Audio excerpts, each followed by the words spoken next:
Video நம்ம பார்க்க போகிறது 10th ஸ்டாண்டர்ட் மேக்ஸ் ப்ராபபிலிட்டி நிகழ்த்தகவில் இருந்து பார்க்க போகிறோம். பயிற்சி 8.4 வினா எண் 3. ஓகே, இப்போ கொஸ்டின் நல்லா கவனிங்க. இதில் 2 மார்க் கொஸ்டின் தான். ஒரு சமவாய்ப்பு சோதனையில் A, B ஆகியவை ஒன்றை ஒன்று விளக்கும் நிகழ்ச்சிகள். ஒன்றை ஒன்று விளக்கும் நிகழ்ச்சிகள் மேலும் P of A இல்லை equal 0.45, P of A union B equal 0.65 எனில் P of B காண்க, probability of B காண்க சொல்றான்.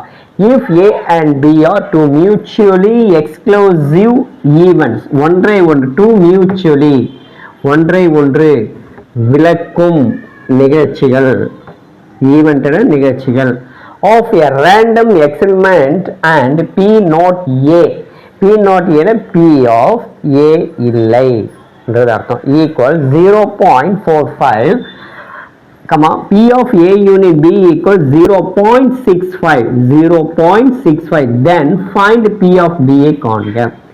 என்ன கேட்கலாம் பாருங்க, ஏவும் பியும் ஒன்றை ஒன்று விளக்கும் நிகழ்ச்சிகள். இப்ப தீர்வு அதாவது சொல்யூஷன் given A, B ஆகியவை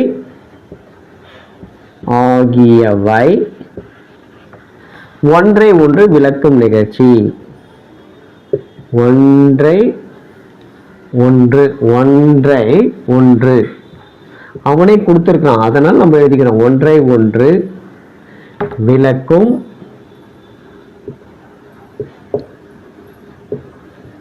விளக்கும் நிகழ்ச்சி.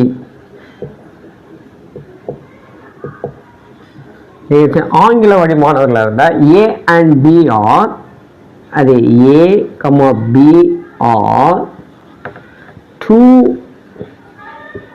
mutually exclusive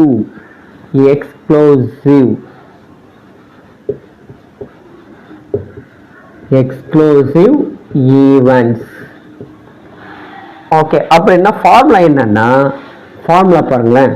P of A union B equal P of A plus P of B minus P of A intersection B தான் ஒன்றை ஒன்று விளக்கு நிகழ்ச்சியாக இருக்கனால அது 0 ஆயிடுது.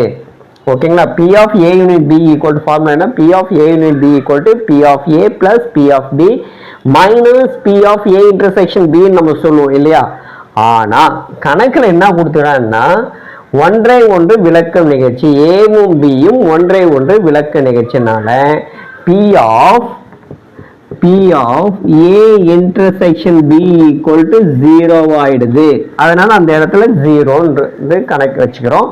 நான் அந்த 0 எடுத்துட்டு P of A unit B equal to P of A plus P of B சொல்லிட்டோம். அப்ப என்ன கேட்கிறான் பாரு கொஸ்டின்ல, P of B காண்க. அப்ப P of A given P of A equal to 1 minus P of A bar. கவனிங்க, P of A கண்டுபிடித்தேன்னா 1 minus P of A bar.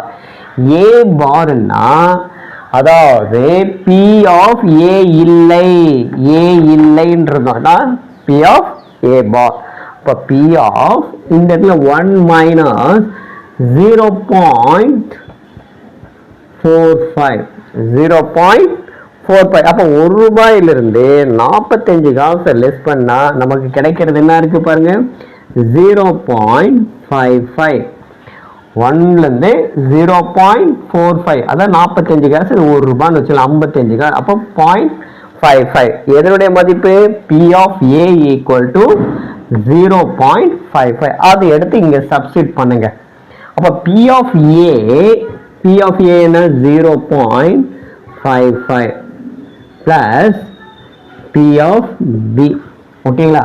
P of A union B அவனே கொடுத்திருக்கிறான். P of A union B, அப்போ இங்க P of A union B என்ன? 0.65. அப்போ அடுத்த step 0.65 இந்த பக்கம் வந்தா 0.55 ஈக்குவல் டு பி ஆஃப் பின்னு சொல்கிறோம் இல்லையா. அப்போ 65 காசுல இருந்து இதை கழிச்சா நமக்கு கிடைக்கிறது ஆன்சரு என்ன ஆன்சர் கிடைக்கும்?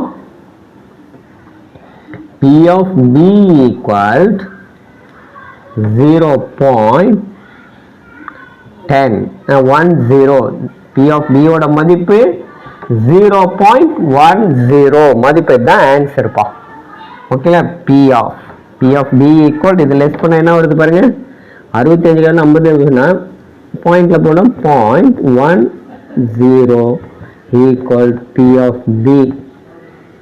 இதுதான் நமக்கு answer. That implies P of B equal 0.10. இது ஆன்சர். Okay student.